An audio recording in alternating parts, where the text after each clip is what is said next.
die van julle wat nog nie weet nie, hierdie is my huis.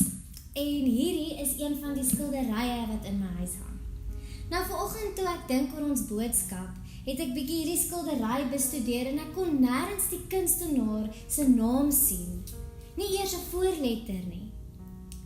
En ek het begin wonder, wat as hierdie kunstenaar so bekend was, dat met die manier van hoe hy of sy geskilder het, met hulle presiesheid, met sekere kleure wat gebruik is, almal geweet het, dit was die spesifieke kunstenaar. En ons weet, dit is tog ook waar van party kunstenaars.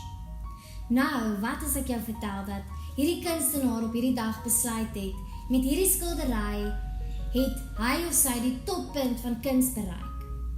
En het almal wat verder probeer, eers enige kunswerke skep, laat weet het, hou maar op, dit is nie meer nodig nie, ek het die toppunt van kuns bereik.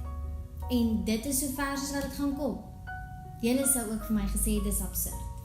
En die kunstenaar sou ook daarmee saamgestem het. Want kuns moet aanhou ontwikkel. Kuns hou aan groei. Kuns is oop tot die interpretasie van die kunstenaar wat besig is daarmee en ook met die persoon wat dit waarneem. En vir elkeen het dit 'n ander betekenis. Nou so ook is die Bybel en ook hoe ons geloof uitleef vandag. Vriende, ons as Christene sit met die uitdaging dat ons in 'n baie vinnige, aanpasbare en vloeibare wêreld steeds moet passievol bly oor hierdie boodskap, oor die goeie nuus wat Christus vir ons gebring het. Ons moet steeds dit wat Jesus vir ons kom leer het in die Bybel oordra, maar op nuwe maniere. En daar was 'n persoon wat dit ook besef het jare terug, baie jare terug, en dit was Luther. Toe hy besluit het en tot insig gekom het deur die leiding van die Gees, dat geloof en hoe die Here met ons praat en hoe ons godsdienst beleef, nie eintlik moet afhang van hoeveel geld ons het nie, dat ons nie genade kan verdien nie, en dat nie net predikante en priesters die gawe het om die woord te verkondig nie, maar ook dat elkeen van ons 'n talent het.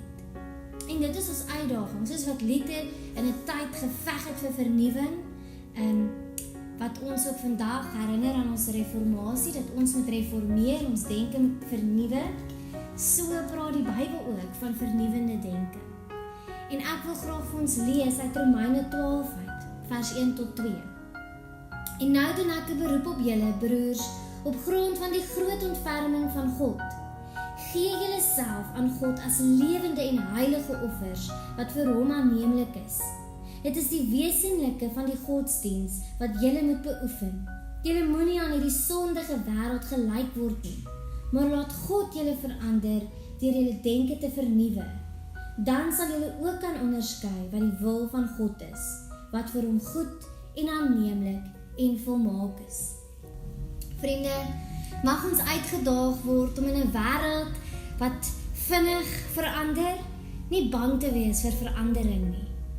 Mag ons gaan stil raak en luister waarheen God met elkeen van ons op pad is. 'n Lekker week vir julle.